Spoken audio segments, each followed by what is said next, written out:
우리 주부들은 가끔씩 이런 소소한 기쁨을 누리게 되는데요. 쇼핑 갔다가 예상외로 정말 좋은 물건을 싸게 샀을 때 우리 그런 득템했다 그런 말을 하죠. 주부의 그 현실인데요. 원래 이 득템이라는 말은요. 너무 울리지 않나? 너무 울리는 것 같은데. 이 득템이란 말은요. 게임에서 그 희귀한 아이템을 획득했을 때 사용하는 단어라고 해요. 근데 그 단어가 요즘 많이 일반화돼서 사용되고 있는데요. 예상치 못했던 그런 좋은 것을 얻었을 때 그런 득템한다는 그런 얘기를 하죠. 네.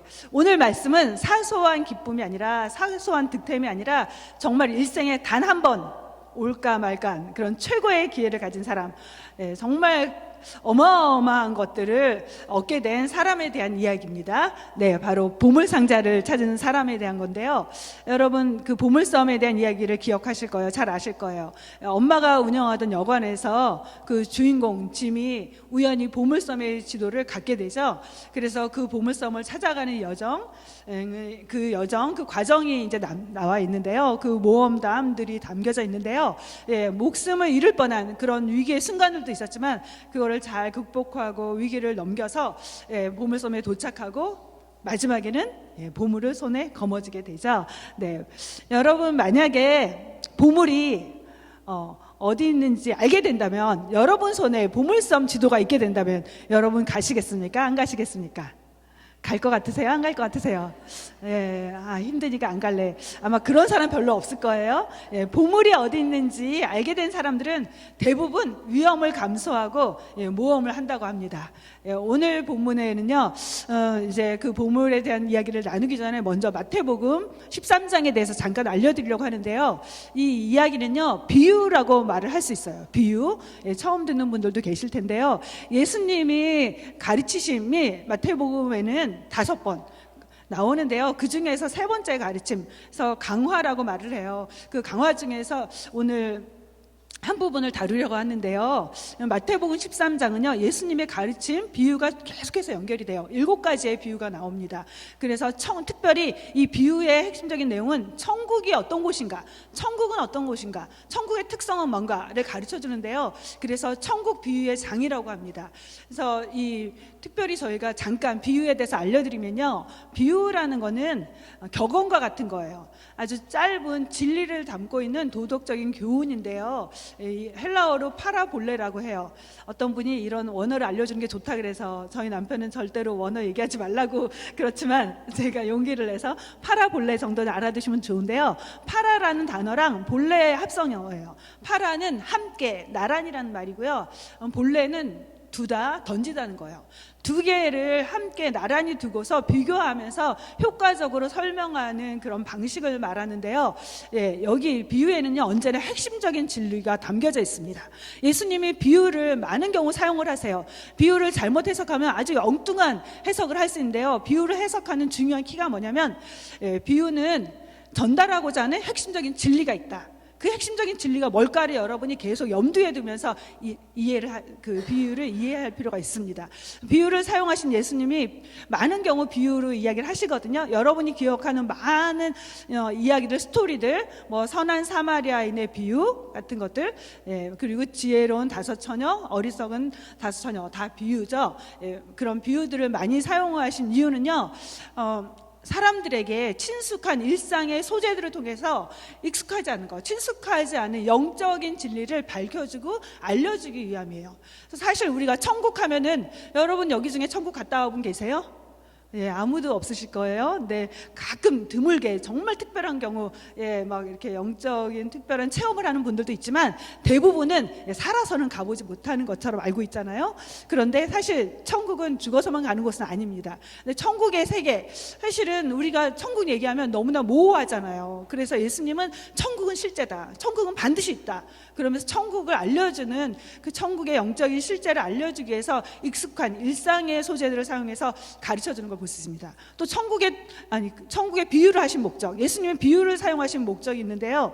이 비유를 하신 목적은요, 믿음을 가진 사람들, 믿음을 갖게 된 사람들에게는 더 잘 이해할 수 있도록, 더 잘 기억할 수 있도록 단순화시켜서 핵심적인 진리를 전달해 주는데요. 반면에 예수님을 거부한 자들, 예수님에 대해서 완악한 마음으로 거부한 자들에 대해서는 그것을 깨닫지 못하도록 그 진리를 가려주는 역할, 그런 역할, 이중적인 역할을 하는 것을 볼 수 있습니다. 그래서 오늘 저희가 보는 비유는요, 그 천국 비유에 대해서 이제 여러분 큐티 하셨으면 많이 들어봤던 그 씨 뿌리는 비유, 4개의 밭에 대한 비유가 나오고요. 또 가라지 비유, 그 다음에 그 천국의 그 특성 중에 하나, 천국은 확장되고 성장한다. 그게 바로 겨자씨와 또 누룩의 비유죠. 그 다음에 나오는 건데요. 그 겨자씨와 누룩은 거의 비슷한 내용을 담고 있어요. 천국의 특성을. 이거 오늘 다루는 비유가 2가지인데요. 이 비유도 2가지 내용을 그러니까 거의 비슷한 핵심적인 진리를 갖고 있어서 쌍둥이 비유라고 합니다. 첫 번째 비유는 밭에 감추인 보화인데요.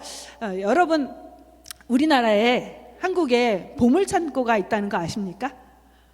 저도 너무 솔깃했는데요. 한번 여러분 그 바다를 휴가 때 한번 찾아가 보시면 좋을 것 같아요. 신안 앞바다에 어마어마한 보물이 가라앉아 있다고 해요. 14세기 원나라 때 일본으로 수많은 금과 은과 청자, 백자, 화폐를 싣고 가던 배가 여러 가지 이제 자연 기후 때문에 풍랑 같은 것을 만나서 가라앉게 되는데요. 그곳이 바로 신안 앞바다라고 해요. 그 배의 이름도 신안선이라고 합니다. 그거를 우연히 어부들이 그곳에서 이제 일을 하다가 그런 도자기를 발견하게 되면서 알려졌다고 해요. 그래서 그 우리나라에 그런 보물창고 같은 바다가 있다고 하는데요. 그 바다는요, 아마 그 보화가 있는지 몰랐다면 다른 바다랑 비슷해 보였을 거예요. 여느 바다랑 똑같이 보였을 겁니다.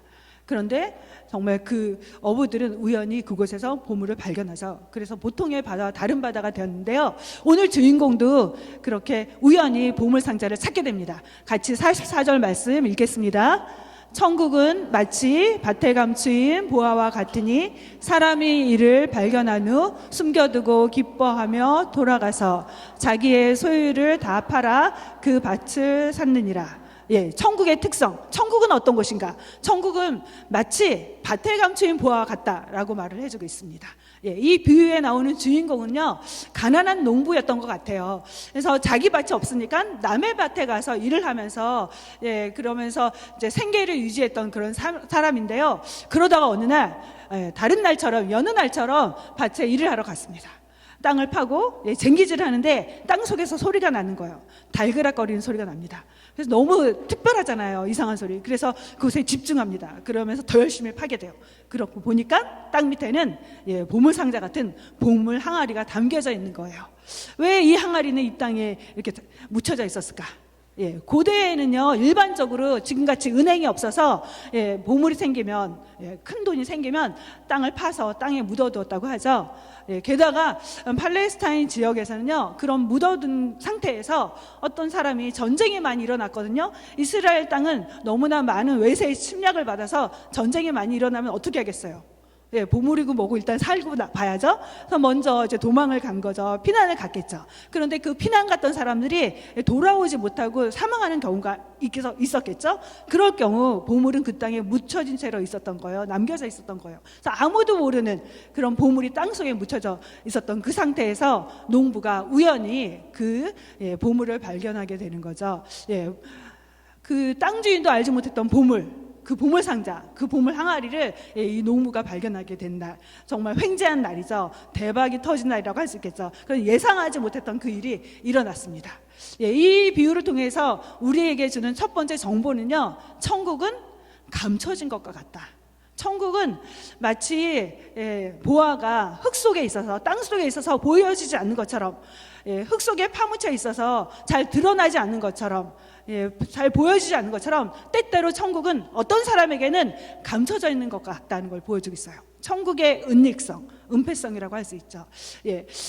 그런 것처럼 잘 보여지지 믿지 않는 자들에게는 영적인 진리가 정말 이해가 안 되죠. 지금 무슨 소리 하시나 외래어도 아닌데 정말 들어도 정말 이해가 안 되는 분들 계시죠. 그런 것처럼 정말 도무지 이해가 안 되는 면이 있다라는 거예요. 왜냐하면 영적인 세계는, 천국은 영적인 세계와 관계된 거고요. 우리의 마음과 관계된 것이라서 육안으로는, 우리의 육신의 눈으로는 도저히 보이지도 않고 이해가 되지 않는다는 거죠. 인간의 지성으로는, 인간의 지식만으로는 도저히 알 수 없는 세계가 있다라는 거예요. 영적인 세계에는. 그래서 천국은 마치 역사의 마지막 순간까지는 믿지 않는 자들에게는 감춰져 있어서 이해되지 못한다라고 말해주고 있습니다. 그래서 마치 숨겨져 있는 보석과 같은 그런 속성이 있다고 말하는데요. 그렇지만 믿음을 갖게 되면 보이지 않던 것들이 보이죠.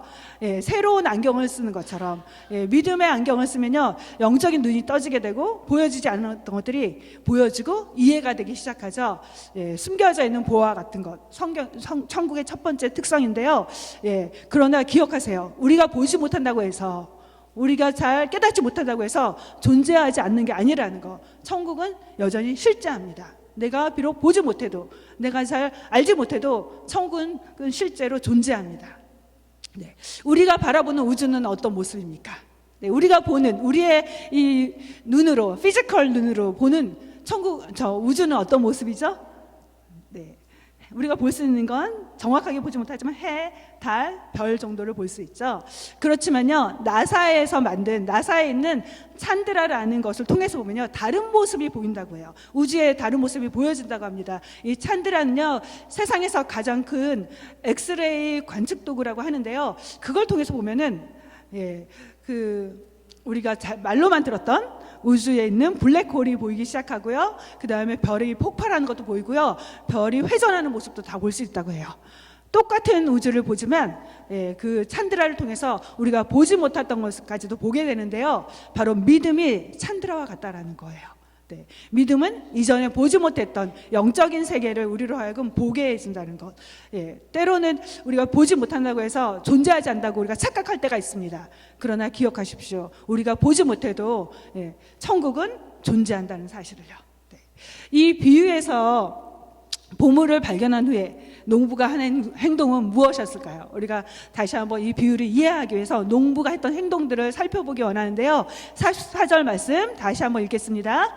사람이 이를 발견한 후 숨겨두고 기뻐하며 돌아가서 자기의 소유를 다 팔아 그 밭을 샀느니라.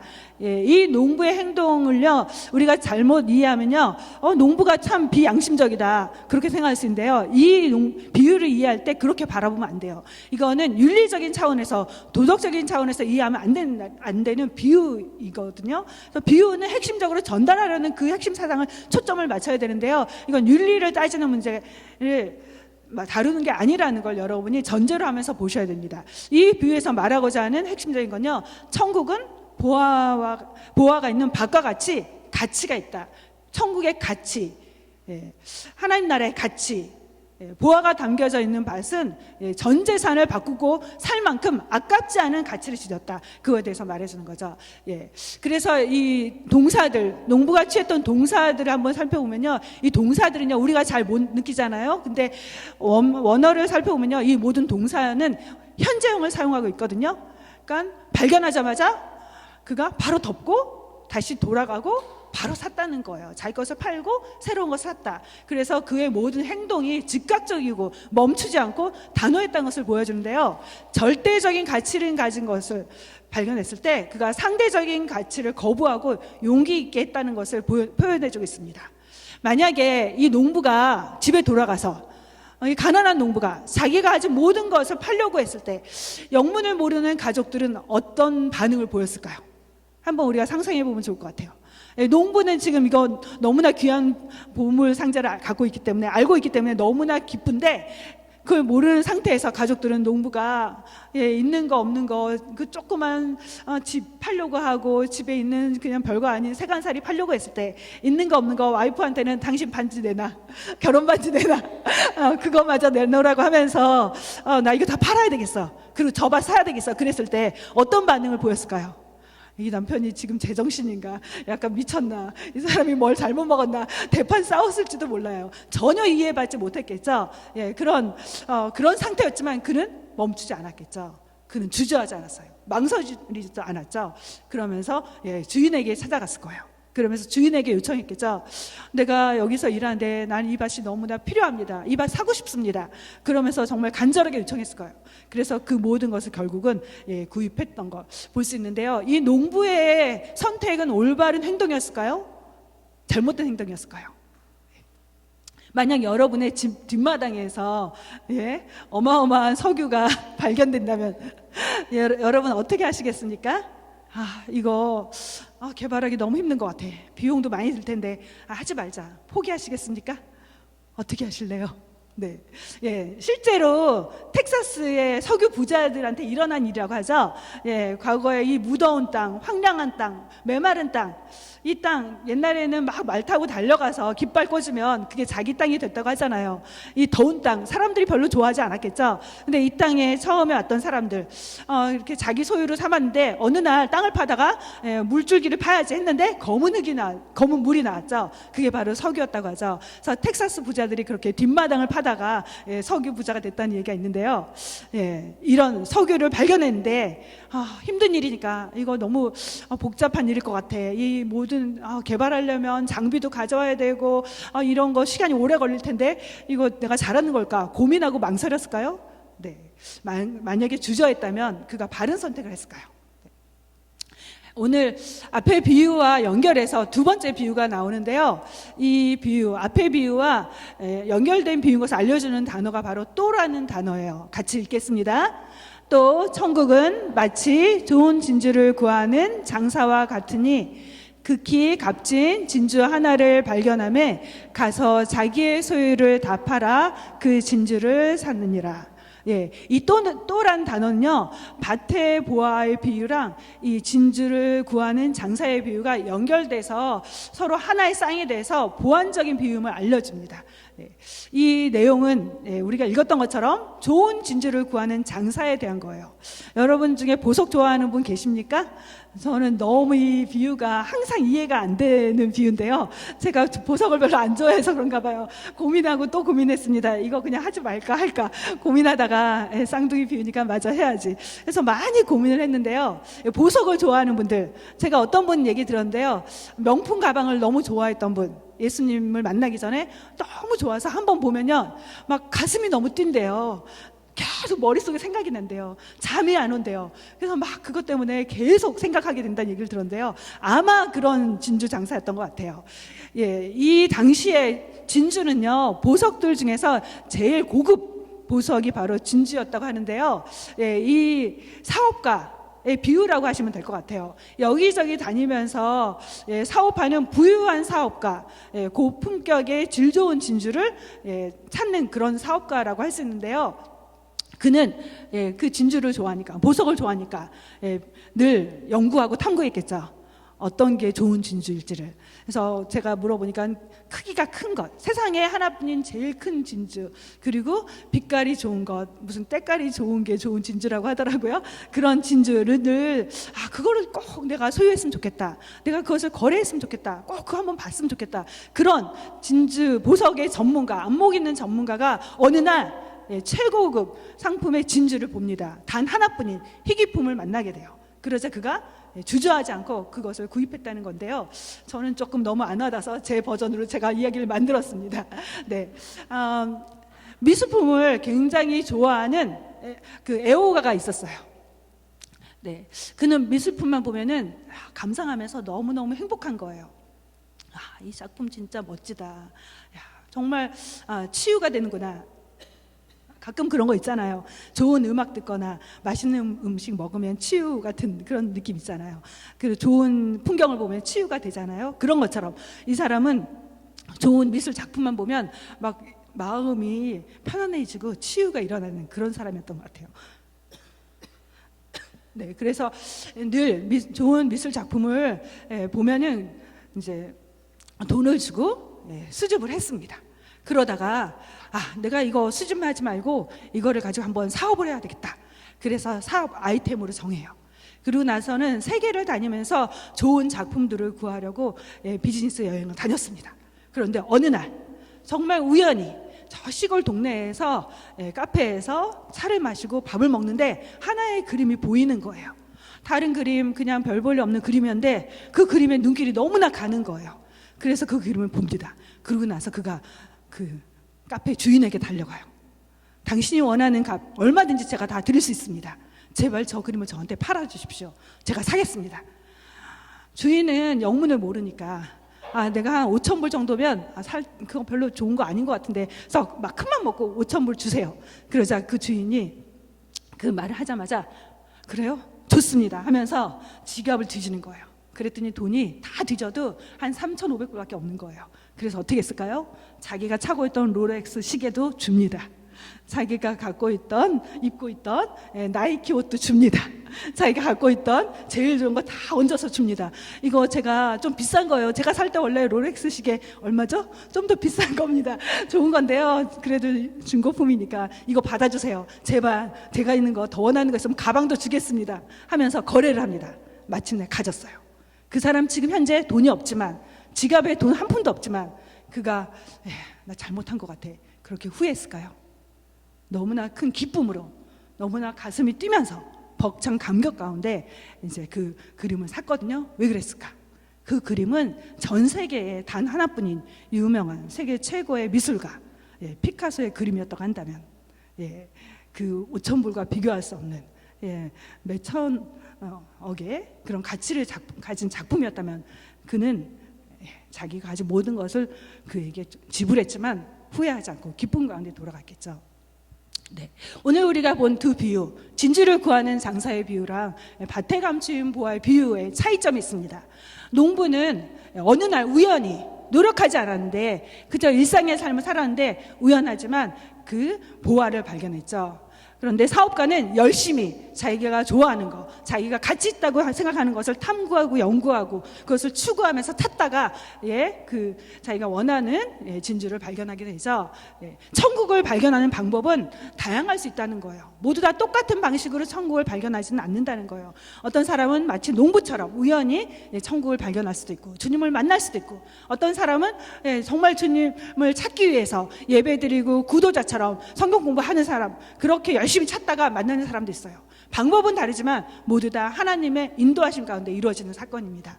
우연도 하나님이 그 삶을 인도하셨기 때문에, 그 걸음을 인도하셨기 때문에 믿음을 갖게 되는 거고요. 또 열심히 추구하는 자도 결국 믿음을 갖는다는 건 하나님이 그에게 믿음을 주셨기 때문에, 영적인 눈을 뜨게 했기 때문에 하나님을 만나게 됐다는 거죠. 발걸음을 인도하시는 분, 우리에게 믿음을 주시는 분 하나님이잖아요. 그래서 하나님의 섭리 속에서 때로는 우연 같은 것도, 우연같이 끌려온 발걸음도 하나님의 이끄심 속에 온 겁니다. 하나님의 섭리 속에, 하나님의 손길 속에, 하나님의 그 은혜 속에서 오신 거예요. 아직 믿음 없는 분들 여기 많이 계시는데요. 믿음이 없어서 아직 보화를 발견하지 못한 상태거든요. 그런데요, 조금만 더 마음을 열고 하나님이 계시다면 나도 만나주세요. 나도 그 보화를 발견하고 싶습니다. 그런 마음으로 여러분 다가갈 수 있었으면 좋겠어요. 나머지 대부분은요 이미 보화를 발견하신 분들인데요, 그러면 우리는 보화를 발견한 자, 은혜를 입은 거거든요. 하나님의 은혜로 보화를 발견한 사람들이거든요. 어떠한 삶을 살아야 될 것인가, 그 나머지 내용은요 하나님의 보화를 발견한 자의 삶에 대한 부분입니다. 예수님이 이 두 가지 비유를 통해서 말씀하시려고 하시는 부분이 있어요. 강조하시는 부분이 있습니다. 무엇을 말씀하시려고 했을까? 핵심적인 진리는 뭘까? 같이 반복되는 내용을 통해서 보려고 하는데요. 같이 읽어볼까요? 소유를 다 팔아 그 밭을 샀느니라. 자기의 소유를 다 팔아 그 진주를 샀느니라. 이 비유에서 강조하는 건요, 천국의 가치. 천국은 모든 것을 다 팔아서 살 만큼 가치가 있다. 천국의 가치는 모든 것을 걸 만한 가치다. 천국은 싸구려가 아니다. 복음은 싸구려가 아니다. 믿음은 싸구려가 아니다. 믿음은 값싼 것이 아니다. 비록 우리가 돈을 지불하지 않았지만 천국을 얻기 위해서 우리가 내가 가진 모든 것을 다 판 적 있습니까? 여러분이 가진 모든 거 다 판 적 있나요? 그렇게 우리의 가진 것을 다 걸어서 사지는 않았지만, 그러나 그렇다고 해서 천국이 값어치가 싸구려가 아니라는 거예요. 엄청나게 귀중한 거라는 겁니다. 천국의 가치는 모든 것을 다 걸만하다. 우리 흔히 게임에서 게임할 때 마지막에 내가 이길 것 같아, 여기 최고의 뭐가 있을 것 같아, 그러면 모든 것을 걸죠. 가진 모든 것을 거는 거, 그걸 바로 올인이라고 하는데요, 천국은 우리의 모든 것을 올인할 만한 가치가 있다. 그게 바로 첫 번째 핵심적인 내용입니다. 그러면서 동시에 우리가 가장 귀한 것을 얻기 위해서 소유를 파는 것, 가장 귀한 것을 얻기 위해서 가진 모든 것을 파는 것 같은 희생을 해야 되는 것을 가르쳐주고 있습니다. 천국을 얻기 위해서 모든 것을 파는 희생을 하나님은 원하세요. 물론 우리가 구원을 얻기 위해서 모든 것을 팔아야 된다는 건 아닙니다. 천국을 발견하기 위해서, 천국에 들어가기 위해서 모든 것을 팔아야 된다고 하진 않습니다. 그러나 천국을 발견한 자라면, 하나님의 자녀라면, 천국의 은혜를 경험한 자라면, 천국 백성이라면 반드시 어떤 삶을 살아야 되냐면 너가 가진 것을 희생해야 되는 삶을 살아야 돼. 그리스도의 제자가 된다는 것은 우리가 가진 것, 받은 은혜 안에서 우리가 천국에서 무언가를 희생하는 것을 요구한다는 것을 말해주고 있는 본문이죠. 천국을 발견한 자들에게 주님이 요구하시는 사항이 있다는 것을 가르쳐줍니다. 예수님은 제자들을 향해서 많은 경우 도전하셨어요. 누가복음 14장 말씀입니다. 읽어볼까요? 이와 같이 너희 중에 누구든지 자기의 모든 소유를 버리지 아니하면 능히 내 제자가 되지 못하리라. 무섭죠. 갑자기 얼굴빛이 굉장히 예수님의 제자가 되는 거, 소유를 버려야 되는 거구나, 어려운 거구나, 그런 생각이 들 거예요. 여기서 말하는 건요, 다 버려라. 사실 그거보다 주님을 따르기 위해서는, 천국을 소유하기 위해서는, 주님이 원하시는 제자의 삶을 살기 위해서는, 제자다운 삶을 살기 위해서 우리가 치러야 되는 값이 있다. 대가를 치러야 된다. 가장 좋은 것을 얻기 위해서는 덜 좋은 것을 버릴 각오를 해야 된다. 바로 그걸 말해주는 거죠. 기독교의 역사를 보면요, 초기 기독교 역사에서 많은 믿음의 사람들이 어떤 일을 경험했죠? 예수님을 믿었어요. 은혜를 얻었죠. 그러나 그걸로 끝나지 않았어요. 주님을 따르는 삶에서 그들이 희생했던 부분들이 있습니다. 물질뿐만이 아니라 때로는 직업도 잃고 가족을 잃고 목숨까지 내놓는 그런 희생을 치는 걸 볼 수 있죠. 그렇다면 우리가 농부가 치른 희생에 대해서 한번 생각해 볼 필요가 있습니다. 농부가 한 희생은 모든 것을 버려야만 하는, 모든 것을 잃어버리는 무모한 희생이고 헛된 희생일까? 그렇지 않습니다. 성경이 말하는 농부가 치른 희생은 지혜로운 선택이 있다고 말해주는데요. 왜 지혜로운 선택이었을까? 왜 지혜로운 선택이었을까? 더 좋은 것을 얻기 위해서 덜 좋은 것을 포기한 희생이었기 때문이라는 거죠. 여러분은 곰곰이 생각해 보세요. 대단히 중요한 부분이에요. 더 좋은 거, 가장 좋은 거, 최선을 얻기 위해서 하는 행동들, 덜 좋은 것을 버리는 거, 어떤 행동이죠? 그거를 우리가 흔히 말해서 투자라고 말하죠. 더 귀한 것을 얻기 위해서 덜 귀한 것으로 거래하는 거, 투자라고 말합니다. 여러분, 포기와 투자의 차이를 아십니까? 포기는 더 이상 가능성이 없어 보일 때 손을 놓는 거예요. 미래가 없는 거예요. 대가를 치르지만 열매를 기대할 수 없을 때 그걸 포기라고 말합니다. 그런데 투자는 현재에 가진 돈, 현재의 수고와 노동과 시간을 들여서 미래에 더 높은 가치, 더 높은 수익을 얻기 위해서 투입할 때 그거를 투자라고 말하죠. 투자는 미래를 기약합니다. 미래가 보장되고 미래가 있어요. 잃는 것으로 끝나지 않는다는 거예요. 우리가 아이들이 부르는 동요 중에 그런 거 있죠. 두꺼봐 두꺼봐 헌집 줄게 새집 타오, 그런 거 기억나시죠? 새 집을 갖고 싶은 염원, 소망이 담겨져 있기도 하는데요. 여기 지혜로운 제안이 담겨져 있습니다. 낡고 오래된 좋지 않은 것하고 새로운 집, 더 좋은 집하고 바꾸자는 거래죠. 그런 제안이 담겨져 있는데요. 이런 걸 뭐라고 하는지 아세요? 현명한 거래, 지혜로운 그런 투자라고 할 수 있죠. 많은 믿음의 사람들은요, 이 땅의 것을 희생했습니다. 그러나 그것을 포기가 아니라 더 좋은 것, 하늘의 것, 영원한 것을 얻기 위한 투자로 여기면서 주님을 따랐죠. 유명한 그 명문대 휘튼을 졸업한, 수석으로 졸업한 우리 잘 아는 짐 엘리엇 선교사님 이야기 많은 사람들이 들어봤을 텐데요. 당시에 그 정말 유명한 대학이었고 좋은 대학이었어요. 그 대학을 나오기만 하면 사회에서 성공할 수 있고, 그리고 정말 많은 사람들이 인정받으면 살 수 있었던 성공이 보장된 유망한 청년이 바로 짐 엘리엇 선교사입니다. 그러나 그는 수석으로 졸업하면서 많은 사람에게 스팟라이트를 받았지만 그는 28살에 선교지로 떠납니다. 많은 사람들이 만류했어요. 굳이 꼭 선교지에 가야 됩니까? 여기서 헌금하고 여기서 기도하고 여기서도 주님의 일 할 수 있잖아요. 그러나 그는 선교지로 에콰도르로 갑니다. 그리고 그곳에 가서 며칠 되지 않아서 살해를 당합니다. 식인종들한테 살해를 당하는데요. 그 사건을 보도하면서 많은 신문 기사들이 이렇게 나왔어요. 얼마나 헛된 낭비인가. 얼마나 헛된 희생이었는가 이렇게 기록했습니다. 그러나 그의 일기장에 이렇게 기록되어 있죠. 영원한 것을 위해서 영원하지 않은 것을 버리는 것은 어리석은 행동이 아니다. 영원한 것을 위해서 이 땅에 영원하지 않은 생명을 버릴 수 있는 것, 그거는 투자다. 희생도 아니고 낭비도 아니다 라고 고백을 했던 걸 볼 수 있습니다. 성경에는 그런 사람들이 많이 있죠. 바울도 동일한 고백을 했습니다. 예수님을 만난 후 그는 정말 당대 최고의 교육을 받은 사람이었지만 내가 이제까지 알았던 지식들, 내가 이제까지 배웠던 모든 학문들, 그거는 배설물과 같다. 더 이상 예수님의 가치에 비하면 아무것도 아니다. 화장실에서 우리가 미련 없이 버리는 그런 배설물과 같다.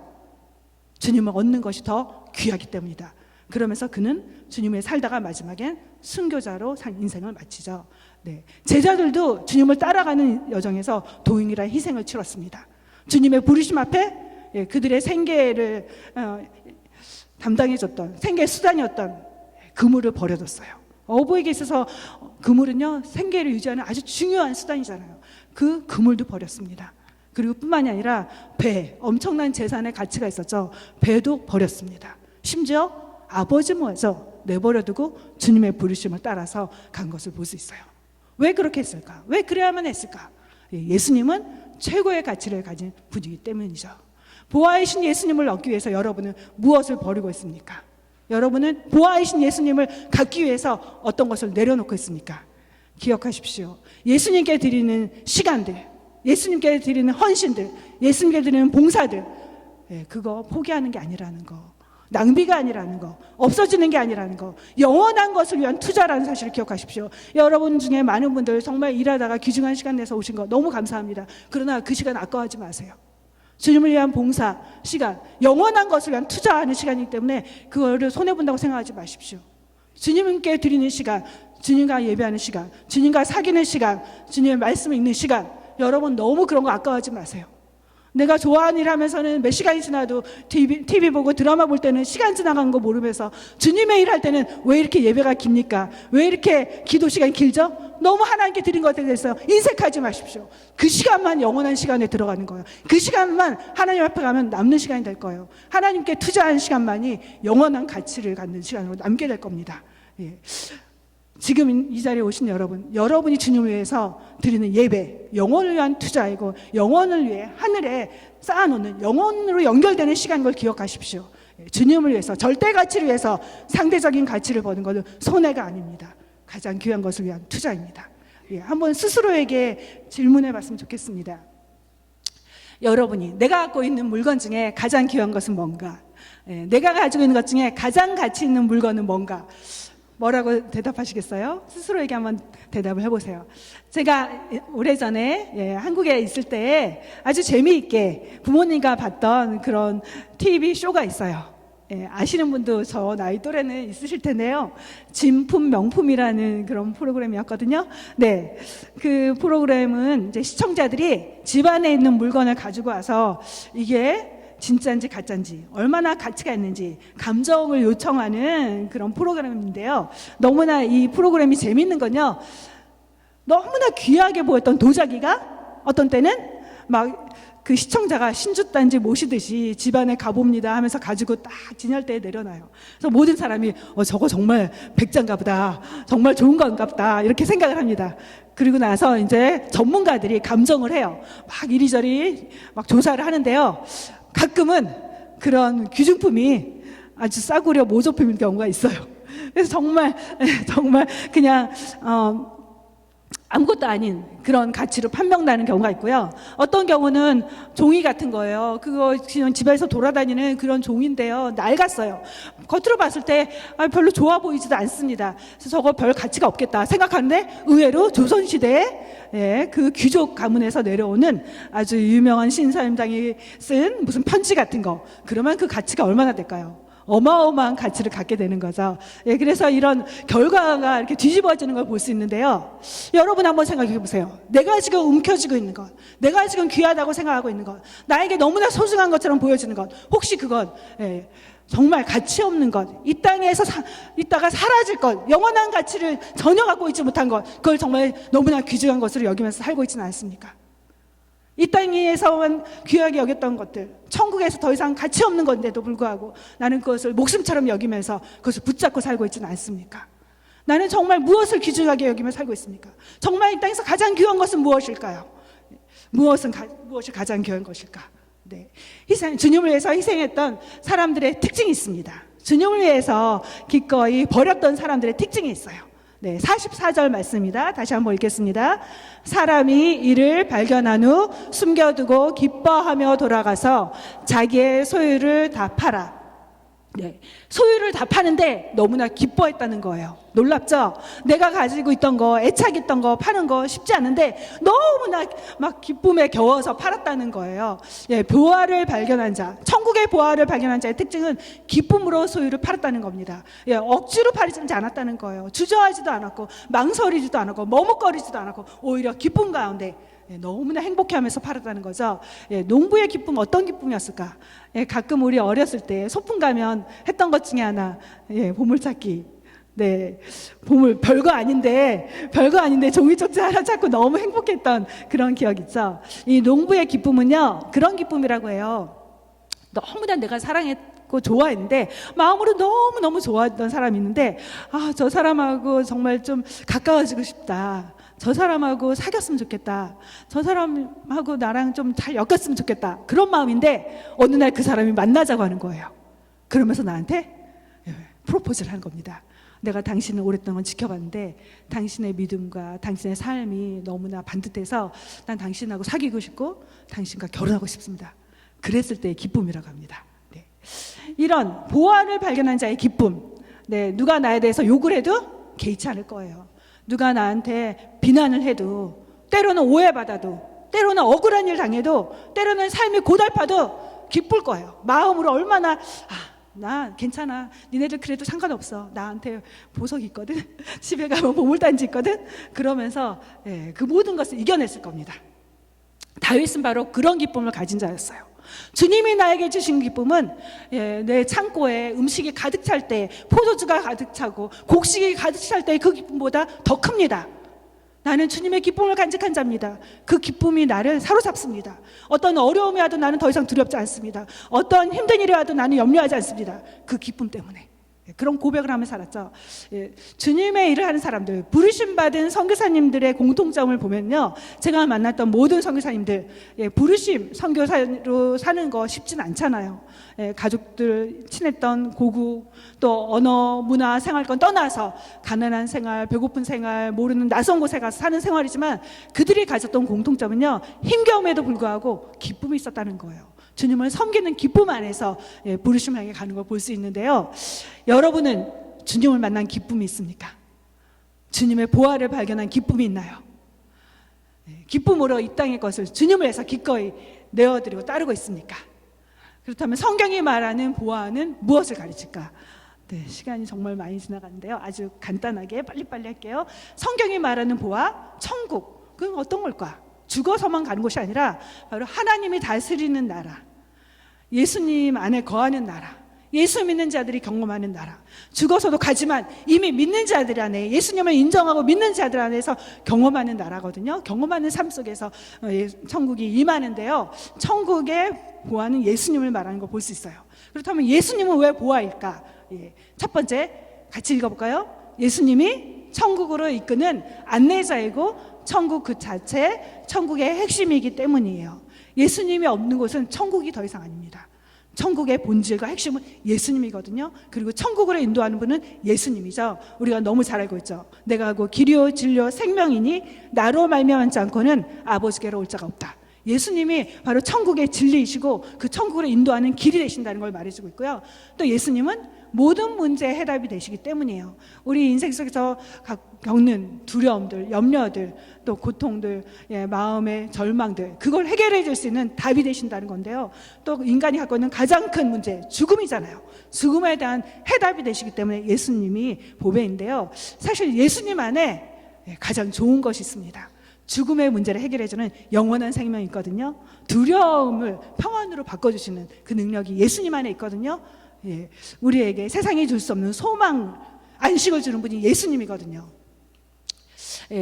마지막 영화 이야기하고 마치려고 하는데요. 제가 다 보진 않았지만 이 영화는 언제나 제 마음속에 아주 깊은 여운을 주는데요.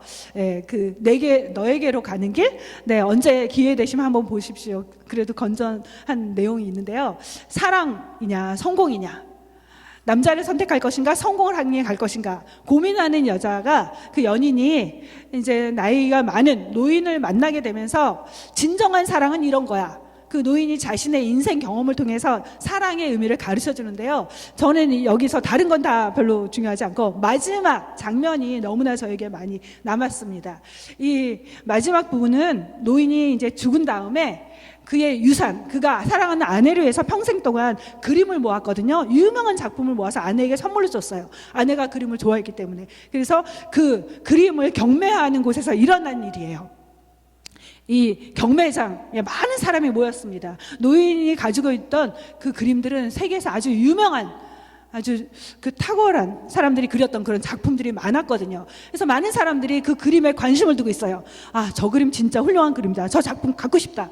그런 눈길로 많은 사람들이 뒤에 있는 여러 작품들을 보고 있습니다. 그런데 첫 번째 경매 물품은요, 그 노인의 아내의 초상화였어요. 초상화가 딱 올려져요. 그런 순간 사람들은 풀이 딱 죽고 냉담한 반응을 보이죠. 이 그림 살 분 있습니까? 이 그림을 구매할 분 있습니까? 손도 안 들어요. 별로 빨리 저거 끝나고 다음 거 사야 되는데, 이런 모습이에요. 그런데 아주 낮은 가격을 부릅니다. 50불, 100불, 한 사람이 손을 듭니다. 아휴, 그래 그냥 사자. 그리고 근데 그 손을 든 사람이 누구냐면 바로 그 젊은 연인이죠.